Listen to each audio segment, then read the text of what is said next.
오늘 본문에 보면 하나님께서 새 하늘과 새 땅을 창조하신다, 예루살렘을 새롭게 창조하신다 고 약속하시는 이 예언의 말씀은 세 가지 차원에서 이것이 성취되는 것으로 이해할 수 있습니다.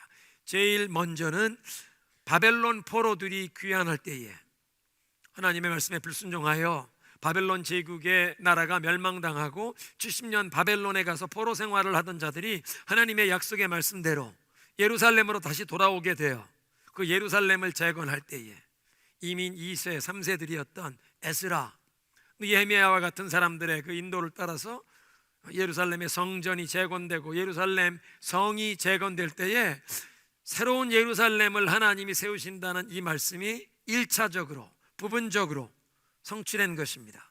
그런데 두 번째 약속은 메시아의 오심을 통해서 지상의 교회가 복음 안에서 이제 하나님께서 누리게 하시는 약속이 이 말씀 안에 담겨져 있고, 세 번째로 궁극적으로는 이 지상의 믿음의 여정을 마치고 천국에 도착하는 성도들이 천상교회에서 또는 예수 그리스도께서 재림하신 다음에 그 모든 승리한 교회 하나님의 백성들이 함께 누리게 될 인류 종말의 그 약속으로 우리가 볼 수 있습니다. 세 가지의 차원에서. 그런데 오늘 이 새하늘과 새 땅을 창조하신다는 하나님의 말씀의 약속을 이제 예수 그리스도 안에서 하나님의 자녀로 거듭난 우리들에게 새로운 세상을 살아가게 하신다는 그런 약속으로 초점을 맞추어 말씀을 나누며 은혜를 나누겠습니다. 고린도전서 고린도 후서 5장 17절에 보면 사도 바울이 그렇게 얘기합니다. 누구든지 그리스도 안에 있으면 새로운 피조물이라, 이전 것은 지나갔으니 보라 새 것이 되었도다. 그러니까 예수 그리스도를 믿고 거듭나서 새로운 사람으로 변화될 때 우리는 새로운 피조물이 된다. 그 새로운 피조물이 되어 새로운 삶을 살게 되는, 새로운 세상을 살게 되는, 새 하늘과 새 땅을 살아가게 하신다. 그런 약속이 우리 모두에게 주어졌다는 것입니다. 그렇다면 우리에게 어떻게 이 새 하늘과 새 땅을 살아가게 하시는가? 제일 먼저는 과거의 모든 아픔을 주님께서 완전히 치유해 주십니다.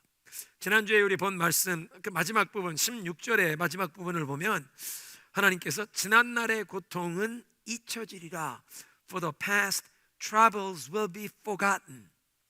과거의 이 모든 고통과 환난을 잊어버리라고 말씀하십니다. 그런데 오늘 이 17절, 그 다음 구절인데요, 17절은 거기에서 한 걸음 더 나가서 이전 것은 기억되거나 마음에 생각나지 아니할 것이라. 과거에 그냥 환난과 고통만 잊어버리는 것이 아니라 이전의 모든 것들은 기억나지도 아니할 것이라. 영어 성경에 보니까 The former things will not be remembered. 과거에 있었던 모든 것들, 그리스도 안에서 새로운 피조물로 변화받는 사람은 예수 그리스도의 그 십자가의 능력으로 우리의 죄가 사함을 받고 죄에 더럽혀진 우리의 심령이 씻김받고 치유함받고 새롭게 되는 그런 역사를 경험하는데, 그 우리를 새롭게 하시는 그 그리스도의 능력, 성령의 위로가 너무나 강력하고 황홀하여 지난날의 모든 것을 다 잊어버리고 기억하지 않게 하신다. 지난날의 고통만 아니라 지나간 모든 것이 하나도 생각나지 않을 것이라고 말씀하십니다.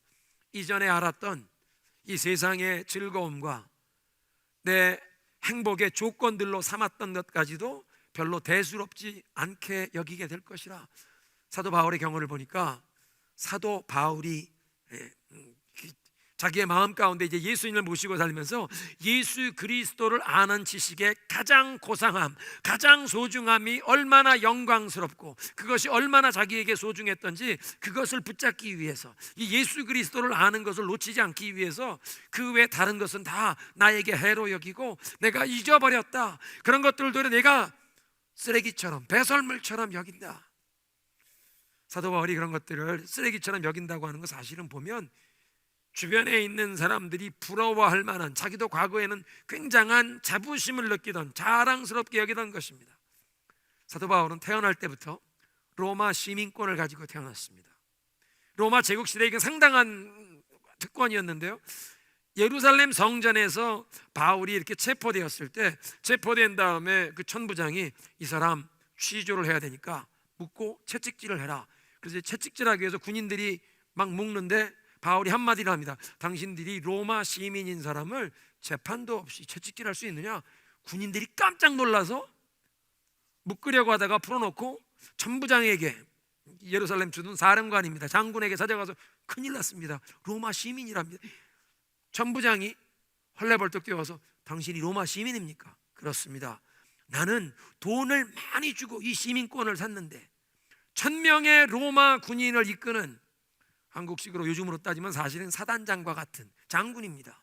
나는 돈을 많이 주고 이 시민권을 탔는데 나는 태어날 때부터 로마 시민입니다. 깜짝 놀랐습니다. 사도 바울이 태어났던 것이 터키의 동남부, 지금 지진이 일어난 그 아다나에서 서쪽으로 한 30분 거리에 있는 다소라고 지중해 연안에 로마 시대의 3대 이 무역 항구 도시, 특별히 교육 도시, 큰 알렉산드리아의 큰 라이브러리가, 도서관이 있었고, 이 다소에도 큰 도서관이 있었다고 역사에 알려지는 굉장히 큰 무역 항 도시였는데, 그 도시에 부유한 집안의 아들로 태어났습니다. 로마 시민권을 가진 것만 아니라 굉장한 재력이 있는 사업가의 집안의 아들로 태어나서 어린 나이에 예루살렘으로 조기 유학을 보냅니다. 그래서 예루살렘에서 제일 유명한 랍비 가말리아의 문화생이 됩니다. 미국식으로 따지면 최고 명문 하버드 대학에서 박사 학위를 받은 사람입니다.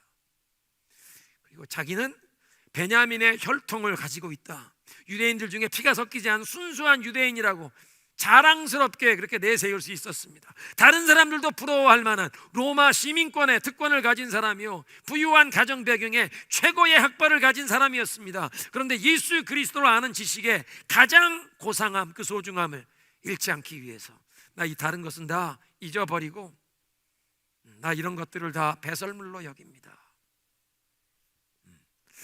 성도가 슬픔과 고통 많은 이 세상의 이 인생의 여정을 마치고 천국문에 들어가 우리를 구원하신 예수님을 얼굴과 얼굴을 마주 보게 되는 그 순간 이 세상을 다 잊어버리게 될 것입니다.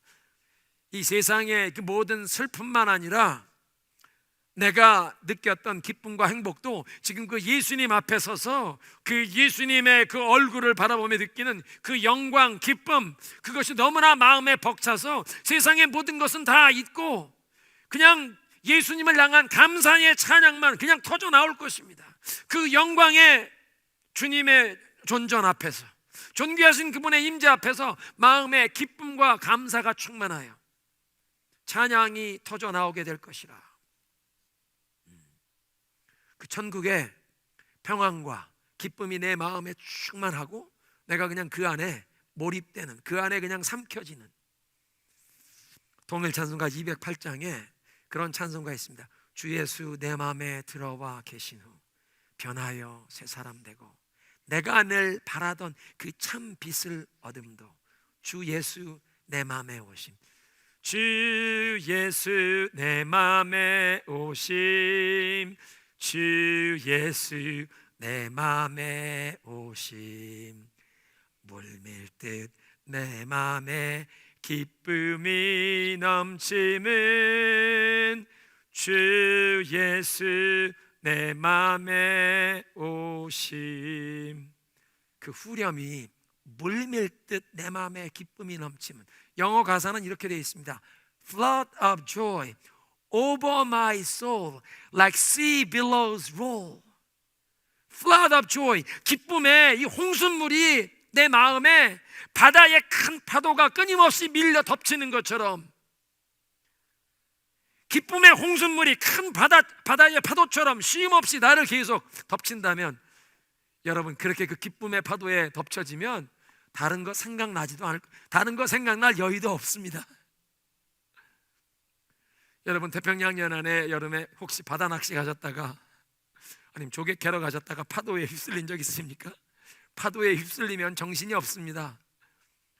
기쁨의 홍순물이 큰 바다 파도처럼 쉬지 않고 나를 덮으면 그 기쁨으로 충만하여 그냥 세상의 고통만 아니라 지난 세상의 모든 것을 다 잃어버리게 된다.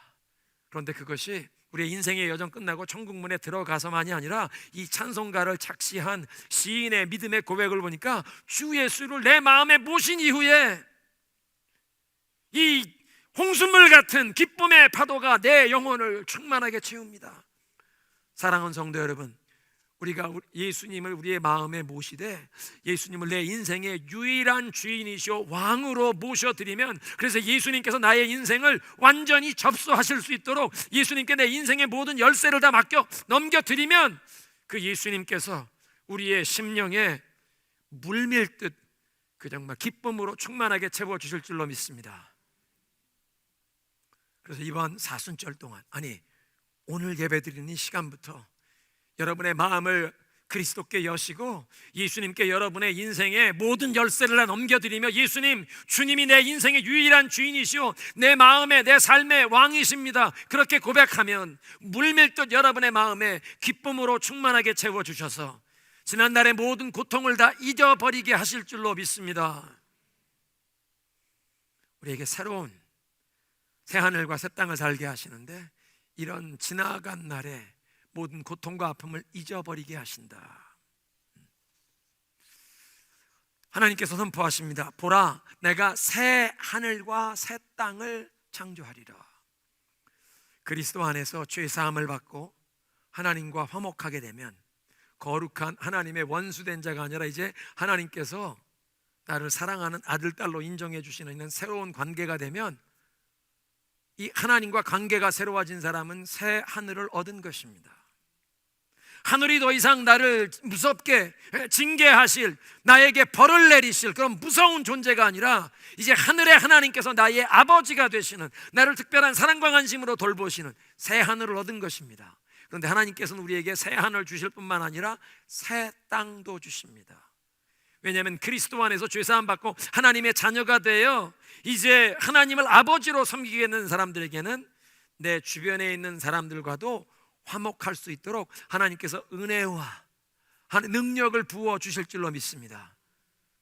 여러분도 혹 눈치채셨는지 모르겠는데요, 주변에 다른 사람들과 충돌하고 다른 사람들에게 아픔을 주는 사람을 보면 자기가 상처받은 것이 아직 아물지 않아서 그런 아물지 않은 아픔과 상처를 가진 사람이 다른 사람을 아프게 찌르고 충돌합니다.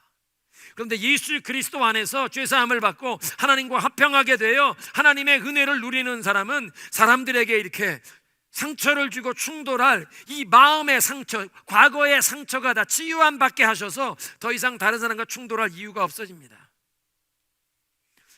하나님께서 과거의 그 모든 아픔을 잊어버리게 하시고 치유함 얻게 하셔서 이제 이웃과 화목하게 지낼 수 있도록 하나님의 은혜가, 능력이 부어지는 줄로 믿습니다. 그래서 한번 따라하겠습니다. 신통하면 인통하고 인통하면 물통한다. 하나님과 화목하게 되는 자는 사람과 막힌 것이 뚫리고 풀리게 하시며, 사람과 막힌 것이 풀린 사람은 만물, 세상과 막힌 것이 다 풀리게 하시는 줄로 믿습니다. 그러니까 그리스도 안에서 하나님과 화평케 된 사람은 새 하늘과 새 땅을 얻는 것입니다. 두 번째로 하나님께서 우리에게 새로운 기쁨을 주시는데 18절에 보니까 모든 하나님의 백성들에게 영원한 기쁨을 주신다. 너희는 내가 창조하는 것으로 말미암아 영원히 기뻐하며 즐거워할지니라. 하나님께서 복음 안에서 그 복음의 능력으로 창조하여 주시는 것들은 하나님의 백성된 우리에게 영원한 기쁨의 제목이 됩니다. 이 세상도 우리에게 기쁨과 즐거움을 줄 수 있지만 그것은 일시적인 것들입니다. 시간이 지나면 점점 그것이 바래고 사라지는, 쉽게 흔들리고 빼앗기기 쉬운 기쁨과 즐거움이지만, 하나님이 주시는 즐거움, 너희는 내가 창조하는 것으로 말미암아 영원히 기뻐하며 즐거워하라. 영원토록 기뻐할 수 있는 것을 하나님이 허락하시는 줄로 믿습니다. 지난주에 보았던 말씀 보면 하나님께서 당신이 축복하실 사람들과 저주받을 사람들을 구분하시는데, 너희 저주받을 사람들은 밖에서 수치를 당하고 슬피 울며 통곡하겠으나 나의 백성들은, 나의 종들은 기뻐하리라. 지금은 비록 하나님의 백성들이 환난과 어려움을 당하여 눈물을 흘릴지라도 하나님께서 결국에는 마지막에는 위로하시고 기쁨을 얻게 하시겠다. 내 주인의 기쁨에 너희들 동참할지어다. 어린 양의 혼인잔치에 들어가게 하시는 그 종말의 기쁨을 누리게 하시는데, 그 종말의 기쁨이 아닐지라도 지난주에 보았던 것처럼 우리 선한 목자 되신 예수님께 집중하며 그 말씀에 믿음과 순종으로 반응하며 살면 주님께서 우리 영혼에 참된 만족을 주시는 생명의 떡을 먹게 하시고 생명수로 마시우게 하시며 세상이 줄 수 없는, 세상은 알 수도 없는, 세상이 주지 않았기에 세상이 빼앗아 갈 수도 없는 예수 그리스도 안에 있는 평안과 기쁨을 누리게 하시는 줄로 믿습니다. 그러니까 그리스도 안에서 영원한 기쁨을 누리게 하신다. 온 교회, 모든 교회가, 그래서 교회가 기쁨의 공동체가 될 것을 말씀하십니다. 18절 하반절입니다. 보라, 내가 예루살렘을 즐거운 성으로 창조하며 그 백성을 기쁨으로 삼고. 우리말 성경은 이렇게 번역했습니다. 보라, 내가 예루살렘을 기쁨의 성읍으로 창조하고 그 백성을 즐거움의 백성으로 삼으리라. 따라하겠습니다. 기쁨의 성읍, 즐거움의 백성. 교회가 기쁨의 성읍이 된다는 것은 교회 안에 있는 성도들이 예수 그리스도의 이 평안과 기쁨을 다 경험하고 기쁨으로 충만하여 사람들이 교회를 볼 때 교회에 있는 사람들은 다 기쁜, 이 기쁨의 성읍이라. 이렇게 그리스도가 허락하시는 이 평안과 기쁨을 충만하게 누리는 개인과 성도와 교회는 우리 주변에 있는 사람들에게 이 기쁨을 줄 수 있습니다. 기쁨을 선물하면 이 사람들의 삶에 새 힘을 얻고 소망을 얻고 살아갈 이유를 발견하고 교회가 세상에 기쁨의 이유를 주는 공동체가 된다는 것입니다. 따라하겠습니다. 세상에 기쁨의 이유가 되는 교회가 되게 하신다. 믿으십니까? 교회가 예수 그리스도의 기쁨으로 충만하여 정말 이 상처와 어두움, 절망, 슬픔이 가득한 세상에 기쁨을 전하면서 소망을 주고 새롭게 살아갈 힘과 용기를 주고 세상에 기쁨의 이유가 되는 공동체, 그렇게 빛을 발하는 교회를 통해 하나님이 영광 받으시면서 하나님이 그런 공동체를, 그런 교회를 기뻐하실 줄로 믿습니다. 그러니까 19절, 내가 예루살렘을 즐거워하며 나의 백성을 기뻐하리니. 이렇게 빛을 발하며 세상에 기쁨의 이유가 되는 교회를 통해 주님이 기뻐하시고 영광 받으신다는 것입니다. 여러분, 하나님께서는 교회가 잘 되는 것을 기뻐하시는 줄로 믿습니다. 교회 모든 성도들이 그리스도의 기쁨과 평안으로 충만하고 사랑으로 충만한 공동체가 되어 정말 세상에 소망을 주는, 기쁨을 주는 그런 공동체가 될 때, 그런 것은 진정 잘된, 그게 교회가 잘 되는 것입니다. 영적으로 부흥하는 것입니다. 그런 교회를 통해 하나님이 영광을 받으실 줄로 믿습니다. 그래서 스바냐 3장 17절에 그렇게 말씀하세요. 그가 잠잠히 너를 사랑하시며 너로 인하여 기뻐 노래하시며 춤을 추시리라. 너의 하나님 여호와가 너희 가운데 계시니 그는 구원을 베푸실 전능자이시라. 그가 너로 인하여 기쁨을 이기지 못하여 노래 부르시며 기뻐 춤을 추시리라. 그가 너를 잠잠히 사랑하시며 너로 인하여 기뻐 노래하시고 춤을 추시리라. 하나님의 기쁨이 되는 교회가 되어야 할 줄로 믿습니다. 그리고 하나님께서 이렇게 교회에 주시는 이 기쁨은 그 누구도 무엇도 흔들거나 빼앗을 수 없는 영원한 기쁨이라고 말씀하십니다. 그래서 우는 소리와 부르짖는 소리가 그 가운데 다시 들리지 아니할 것이라. 이 기쁨이 영원히 흔들리지 아니할, 상황과 환경을 초월하는 하나님이 주시는 영원한 기쁨이라고 말씀하십니다. 이제 세 번째로 하나님이 축복을 약속하시는데, 장수의 축복으로 20절 우리말 성경은 그렇게 번역했습니다. 거기에 며칠 살지도 못하고 죽는 아기가 더 이상 없고 제 명을 다하지 못하고 죽는 노인도 없을 것이라. 100세에 죽으면 아주 젊을 때 죽었구나 라고 말하게 될 것이라. 100세도 채우지 못하고 죽으면 그 사람은 저주를 받았나 보다 라고 말할 것이라.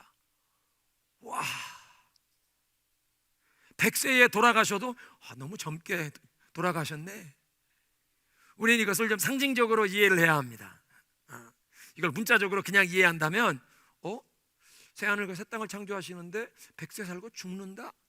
아마 그렇게 얘기한다면 요한계시록 21장이 말하는 천년 왕국, 예수 그리스도께서 재림하실 때 이미 그리스도 안에서 죽었던 자들이 부활하여 주님과 함께 영광 중에 재림하시고, 그때까지 살아남아 있는 사람이 공중에 들어올릴 때 이 사람들이 천년 왕국에 들어가면 이 사람들은 죽음을 경험할 수 있습니다. 그런데 이것을 상징적인 것으로, 왜냐하면 새하늘과 새 땅을 얘기하시는 건 요한계시록 22장의 얘기이기 때문에 이게 궁극적으로 예수 그리스도의 그 영광의 나라에서 이 천상교회가 누릴 축복을 상징적인, 그러니까 그리스도 예수 안에서 아무리 짧게 살아도 그 사람이 다시 천국에서 부활하여 영생을 얻게 되기에 예수 그리스도 안에 우리 모든 성도들에게 부활과 영생의 소망이 주어진 줄로 믿습니다. 영원히 사는 것입니다. 그러니까 어린 아이가 어떤 일로 인하여 죽는다고 할지라도 그 아이가 예수 그리스도 안에서 다시 영원히 살기에 100세를 산다, 그런 표현으로 장수하는 것입니다. 그리스도를 믿고 의지하여 하나님의 자녀가 된 성도에게 이런 부활과 영생의 소망을 주시는데, 그런데 이 세상에서 항상 하나님의 나라를 마음에 품고 사는 믿음의 백성, 의인들에게 주시는 장수의 축복은 이런 말씀을 하십니다. 늙어도 결실하며 그 잎이 마르지 아니하고 청청하여 여호와의 성실하심을 증거하게 되리라. 하나님의 말씀을 마음에 품고 항상 하나님의 나라를 마음에 품고 사는 성도들에게, 그런 사람을 의인이라고, 하나님이 복 있는 사람이라고 축복하시는데, 시편 1편은 그런 사람은 시냇가에 심은 나무가 모든 시즌마다 열매를 맺고 그 잎사귀가 마르지 아니함 같을 것이라. 그런데 시편 92편은 이런 사람은 여호와의 궁정에 심겼으며 나이가 많아도 늙어서도 결실하며 그 잎사귀가 푸르고 청청하여 여호와의 성실하심을, 그 사람이 나이가 먹어서도 늙어서도 열매 맺는 그 모습으로 여호와의 신실하심을, 정직하심을 증거하리라. 이게 그리스도 안에서 정말 의미 있고 복되게 한 사람의 수완을 채워 사는 것입니다. 그런데 마음을 세상에 두고 살아가는 사람, 하나님의 나라를 마음에 품고 사는 것이 아니라 세상에 있는 것에 마음을 두고 살아가는 사람은 결코 진정한 그 영혼의 만족을 느끼지 못하고, 그러니까 세상에 그 무엇을 얻어도 만족하지 못합니다. 항상 무엇인가 부족한 것입니다. 그래서 이제 인생을 마무리하고 떠나가야 하는데도 떠나가기를 원치 않고 하루라도 더 살기를 원하는, 하나님께서 영광의 나라에서 우리를 부르실 때 그 영광으로 지난날의 모든 고통을 다 잊어버릴 그 영광스러운 기쁨의 나라로 부르실 때 할렐루야 화답하며 나아가야 하는데, 세상에 마음을 두고 살아가던 사람은 하루라도 더 살기를 원하고 죽음의 뒤에 오는 영원한 세상에 대한 확신이 없습니다. 기대감이 없습니다. 거기에 영생에 대한 소망도 없습니다. 불확실한 불안함과 두려움만 있습니다. 죽기를 두려워하고 싫어하는 것뿐입니다. 예수를 믿는다고 하면서도 아직도 죽기를 두려워하는 것만 남아있다면 내가 정말 하나님의 자녀인가? 예수 그리스도 안에 그 영생의 소망을 내 마음에 얻었나? 다시 한번 스스로를 점검해 보셔야 합니다. 왜냐하면 예수님, 그 아기 예수가 성전에 오셨을 때 만났던 시므온이라는 그 노신사를 보니까 이분은 이스라엘의 위로를 기다려왔던, 하나님의 구원을 사모하며 살아왔던 사람인데 성령께서 그 마음에 그런 말씀을 주셨습니다. 네가 죽기 전에 너의 두 눈으로 하나님이 보내시는 구원자 메시아를 만나리라. 그런데 하루는 성령께서 마음속에 지금 바로 성전으로 들어가라. 어느 쪽? 성전에 딱 눈에 띄는데 요셉과 마리아가 아기 예수를 안고 오는 모습이 눈에 딱 들어오는 순간 이분이구나. 요셉에게 다가가서 그 아이를 끌어안고, 그리고 이 시므온이 입술로 선포하는데 천지의 대주제시여 이제는 주의 종을 평안히 놓아 보내시는도다.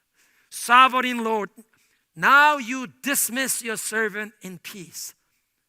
내 인생의 제 수완을 충분히 다 살았고 하나님이 약속하신 이 구원을 내 눈으로 보았으니 이젠 나는 한이 없습니다. 나를 영원한 집으로 이제 불러주십시오. 나를 평안히 빨리 불러주십시오. 기쁨으로 자기 인생의 그 마지막 순간을 환영하며, 하나님 나 이제 평안히 눈을 감게 해주시는군요. 환영하며 그 삶의 여정을 마치는 모습을 봅니다. 장수의 축복, 영생의 축복만 아니라 생을 마감할 때도 이렇게 기쁨으로 감사함으로 주님 앞에 할렐루야 화답하며 나아갈 수 있게 하신다는 것입니다.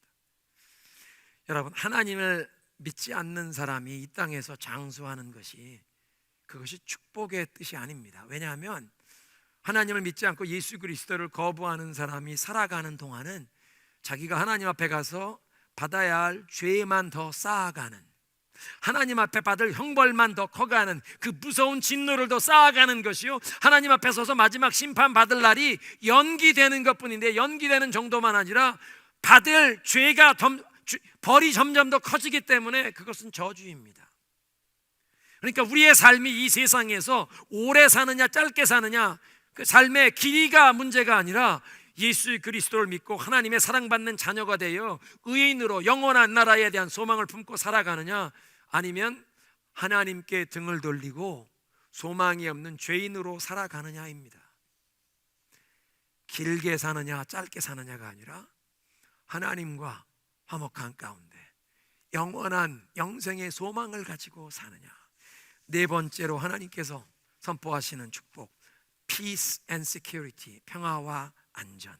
우리는 지난 1년간 러시아가 우크라이나를 침공하여 일으킨 전쟁이 불러온 전 세계적인 피해와 고통을 보아왔습니다.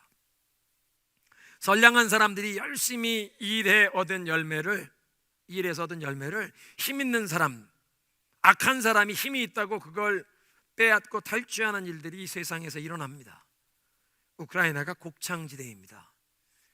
이 밀 농사를 많이 져서 그걸 제3세계 많은 가난한 나라에 그래도 저렴한 가격에, 뭐 미국이나 캐나다 이런 나라들 것보다 훨씬 저렴한 가격에 수출할 수 있었는데, 전쟁이 일어나니까 러시아 군인들이 그 곡창지대를 다 점령해서 그 수확한 밀을 쌓아놓은 사일로, 그 창고에 자기네 배를 갖다 대고, 이 우크라이나 사람들이 농사지어서 수확해놓은 밀을 자기네 배에 옮겨 싣고 국제시장에 러시아 자기네 농산물인 것처럼 팔아넘기는, 선량한 사람들이 열심히 땀을 흘리며 일을 했는데 악한 사람이 힘이 있다고 빼앗아가는 일들이, 이건 국가적인 차원의 일이지만 개인의 삶에도 일어나기도 합니다. 그런데 하나님께서 그 백성에게 허락하시는 샬롬의 축복, 삶의 모습은 21절 우리말 성경은 이렇게 번역했습니다. 사람들마다 자기가 지은 집에서 살고 자기가 심은 포도원의 열매를 따먹을 것이라. 구약 성경 학자들은 이것이 샬롬의 모습을 묘사하는 것이라고, 자기가 지은 집에서 평안히 살고 자기가 심은 과수원의 그 열매를 따서 누리는 것, 이게 샬롬의 모습, 하나님과 화목함을 누리고 이웃과 화평한 샬롬이라. 그들이 건축한 데에 다른 사람이 살지 않을 것이요, 그들이 심은 것을 그 열매를 다른 사람이 먹지 아니하리니 이는 내 백성의 수한이 나무의 수한과 같겠고 내가 택한 사람이 그 손으로 일한 것을 길이 누릴 것이라. 여러분, 하나님의 축복이 임하면 자기 손으로 수고한 열매를 길이 누리게 하실 줄로 믿습니다. 정직하게 일하고 수고한 것에 풍성한 열매를 얻게 하시는 것도 하나님이시요, 그 풍성한 열매가 맺힌 것을 수확하여 누리게 하시는 것도 하나님의 축복입니다. 그리고 하나님이 보호하셔서 하나님의 손길로 재앙을 막아주시고 원수와 대적들을 막아주실 때 그 수확한 것을 길이 누릴 수 있게 된다는 것입니다. 하나님이 허락하시는 Peace and Security, 이 러시아 전쟁 때문에 국가의 평화와 안보, Security, 이 안전이 제1 우선순위가 된 그런 시대가 다시 되었습니다. 그런데 하나님께서 평화와 안전을 우리에게 허락하셔서 하나님의 백성들이 누리기를 원하신다는 것입니다. 그리고 말씀하십니다. 내 백성의 수한이 나무의 수한과 같으리라. 이사야 6장에는 상수리 나무와 같으리라, 참나무와 같으리라. 그걸 잘라버리지만 그 그루터기에서 다시 생명이 있어 싹이 나온다. 여러분, 나무는 겨울이 되면 잎이 다 떨어지고 앙상한 가지만 남지만 봄이 되면 다시 회생하여 그 싹이 다시 나고, 여름에 그 무성한 잎으로 생명력의 왕성함을 보여주는데, 비바람을 견디고 여름에 그 뙤약빛과 가뭄에, 겨울에 무서운 매서운 그 추위를 다 버티면서 나무는 계속 이 생명력을 이어가는 것입니다. 마찬가지로 하나님께서 내 백성이 이 상수리 나무와 같으리라. 인생의 어떤 시련과 환난, 어려움을 많이 겪어도 그것 때문에 쓰러지고 넘어지는 것이 아니라 그것을 다 이기게 하시고, 하나님이 주시는 평안과 하나님이 주시는 안전 때문에 내 손이 수고한 것을, 그 열매를 누리게 하시는 것, 샬롬입니다. 그리고 내가 수고한 것을 누릴 뿐만 아니라 이 내가 수고하고 얻은 것 누리는 것을 이제 물려받을 다음 세대를, 자손을 얻게 하십니다. 자손의 축복. 23절입니다. 그들은 헛고생을 하지 않을 것이요 불행의 씨앗이 될 자식은 낳지 않을 것이라. 그들은 여호와께 복받은 백성이 되고 그들과 그 자손도 그렇게 될 것이라. 하나님께서 허락하시는 그 평화와 안전 때문에 내가 수고한 열매를 누리는 축복을 경험하면서, 또 내가 누릴 뿐만 아니라 그것이 충분하고 남아서 다음 세대까지 기쁨으로 대물림할 수 있게 하신다. 그들이 헛되이 수고하지 않을 것이라. 왜냐하면 자기가 수고한 열매를 다른 사람이 누리는 것이 아니라 내가 누리게 하시고, 이것이 넘치고 남아서 다음 세대까지 물려줄 수 있으니 헛되이 수고한 것이 아니라 우리 자신만 여호와께 복받은 백성이라고 끝나는 것이 아니라 우리의 자녀들까지도 이 귀한 믿음의 유산을 대물림 받아서 살아계신 하나님을 섬기며 그 하나님께 복받은 백성이라고 우리의 자손들까지 인정받게 하신다는 것입니다. 타코마 중앙장로 개석한 우리 모든 성도들이 우리 가정에 이런 축복을 소원하는 줄로 믿습니다. 나만 아니라 우리 자손도 여호와께 복받은 백성으로 인정받게 하옵소서. 그리고 말씀하십니다. 신속한 기도의 응답을 말씀하시는데, 그들이 부르기 전에 내가 대답하겠고 그들의 입에 말이 끝나기도 전에 내가 그들의 그 기도를 들어주리라.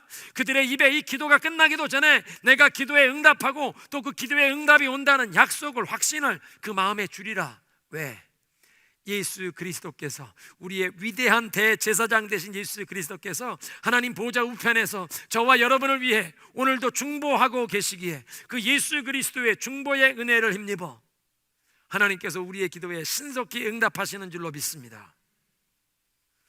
누가복음 15장에 탕자가 아버지가 준 재산 가지고 나가서 탕진하고 고생하다가 정신 차리고 아버지께 돌아가야겠다. 아버지께 돌아오면서 보니까 아버지께서 항상 이 집 나간 아들이 언제나 돌아올까 항상 기다리고 계시다가 멀리 동구 밖에 아들의 모습이 보이니까 버선발로 뛰어나오셔서 끌어안지 않으십니까? 하나님은 우리가 우리의 믿음의 눈을 주님께로 향하며 기도하기 위해 무릎을 꿇어 나오는 순간 이미 하나님의 그 풍성하신 축복으로 예비하시고 기도의 응답을 예비하시고 우리를 맞아주시는 줄로 믿습니다. 성도의 기도에 귀를 기울이신다. 그리고 예수 그리스도께서 우리를 위해 중보하신 때문에 이렇게 신속히 응답하실 것을 약속하셨기에 우리는 그 은혜에 감사하면서 이제 담대한 마음으로 때를 따라 돕는 은혜를 얻기 위하여 은혜의 보좌 앞으로 담대히 나아가야 기도해야 할 줄로 믿습니다. 그리고 이웃과 하모니, 화목한 대인관계의 축복을 약속하시는데 25절에 이리와 어린 양이 함께 먹을 것이라. 여러분, 노아의 방주에선 이런 일이 있었습니다. 이리가, 늑대가 어린 양을 잡아먹지 않았습니다. 노아의 방주 안에선. 그런데 이제 하나님께서 우리가 이것을 그냥 짐승, 늑대와 어린 양으로 생각하지 말고 사람으로 생각해 보아야 합니다. 왜냐하면 예수님께서 제자들을 보내시면서 내가 너희들을 세상으로 보내는 것이 어린 양을 이리떼 가운데로 보냄과 같다 말씀하셨는데, 그러니까 하나님을 믿는 백성들이 이 세상에 이리 무리 가운데 있는 양과 같은데 해함을 받지 않을 것은 하나님께서 이 복음을 거부하고 그리스도를, 교회를 대적하는 사람들을 과거에는 하나님께서 그들을 치시고 벌하셨는데 치시고 벌하시는 것이 아니라 성령으로 감화하사 그 마음을 변화시키셔서 이제 이 사람들이 더 이상 교회를 대적하고 복음을 대적하지 않도록 변화시키실 것이라. 사도 바울이 바로 그런 예였습니다. 사도 바울의 본래 이름이 사울이었죠. 다소에서 태어난 사람, 베냐민 지파라고 말씀드렸습니다.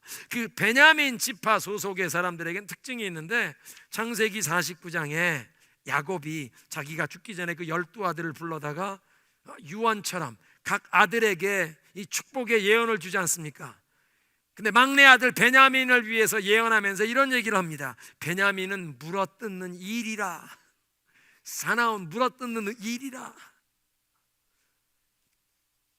이 사울이라는 인물은 이 베냐민 지파의 후손으로서 이리처럼 그리스도인들을 박해했습니다. 많은 사람들을 때리고, 스데반 집사님이 돌로 맞아 순교당할 때 그 모든 일의 주동자였습니다. 이리처럼 사나운 사람이었습니다. 근데 부활하신 예수님을 만난 순간 회심하고 변화되어 그도 그리스도인이 된 후에는 교회와 성도들을 사랑하여 그들과 함께 교제하며 성도들과 함께 떡을 떼고 함께 먹게 되었으니 이리와 어린 양이 함께 먹게 된 것입니다.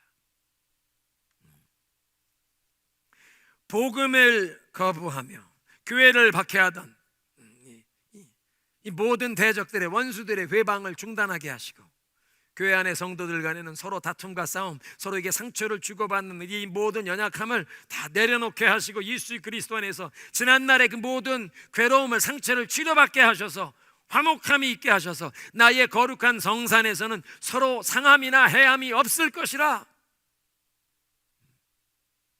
그리고 귀한 말씀을 주시는데, 뱀은 다시 흙으로 그의 식물을 삼을 것이니, 에덴 동산에서 아담과 하와를 유혹하여 하나님께 불순종하고 그 죄를 범하여 타락함으로 온 인류에게 고통을 가져온 온 인류의 원수 마귀, 이 뱀이 다시 결박될 것이라.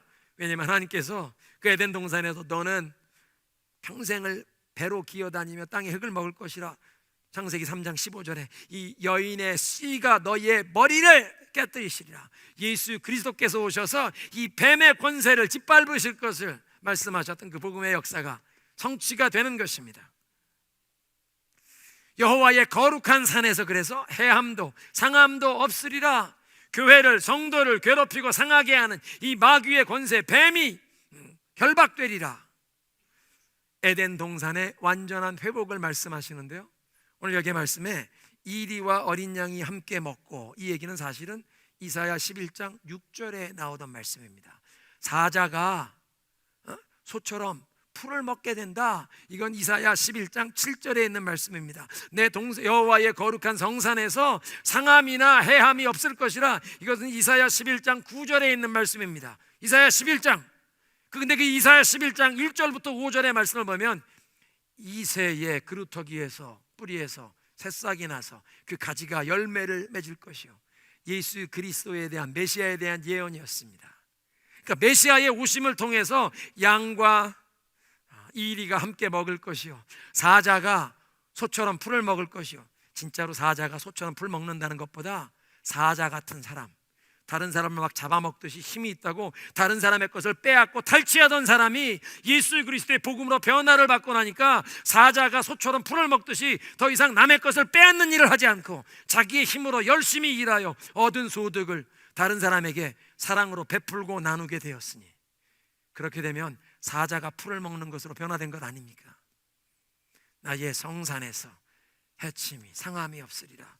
오늘 메시지를 정리하겠습니다. 하나님께서 새하늘과 새 땅을 창조하실 것을 약속하시는데, 오늘날 예수 그리스도 안에서, 복음 안에서 우리가 누려야 할 축복을 말씀하시는 것입니다.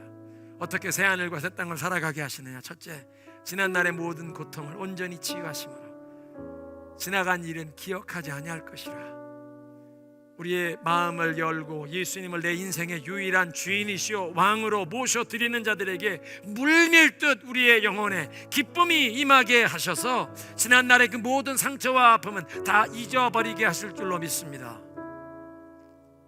기쁨을 주시는데 모든 교회 성도들에게 영원히 기뻐할 제목을 주십니다. 그래서 교회를 기쁨의 공동체로 삼으셔서 교회가 예수 그리스도의 기쁨과 평안으로 충만하여 주변 세상의 이웃에게 기쁨을 선물하면서 그 기쁨의 선물로 그들에게 새로운 힘과 소망을 주고 세상의 기쁨의 이유가 되는 공동체. 그래서 이렇게 빛을 발하여 하나님이 영광을 받으시는 교회를 하나님이 기뻐하십니다. 뿐만 아니라 하나님께서 장수의 축복을 선포하시는데 그리스도 안에서 이제 영원한 생명의 소망뿐만 아니라 항상 하나님의 나라를 마음에 품고 사는 의인, 장수하면서 노인이 되어도 결실하며 그 잎이 푸르고 청청하여 여호와의 신실하심을 그의 삶이 증거하리라. 샬롬, peace and security. 하나님께서 우리에게 이 샬롬을 허락하셔서 우리의 손에 수고한 열매를 길이 누리게 하시는데 우리만 누리는 것이 아니라 이것을 이어받을 자손의 축복을 얻게 하십니다. 우리만 하나님의 축복받은 백성이 아니라 우리 자녀들까지도 하나님의 축복받은 백성으로 인정받게 하시고 예수 그리스도께서 우리를 위해 중보하심으로 하나님께서 신속한 기도의 응답을 주신다. 마지막 화목한 대인관계, 하나님과 화평함을 누리기에 그리스도 안에서 이 온 공동체가 기쁨과 평화를 누리고 세상과 평화를 누리는 메시아 때문에 이것이 가능한 줄로 믿습니다.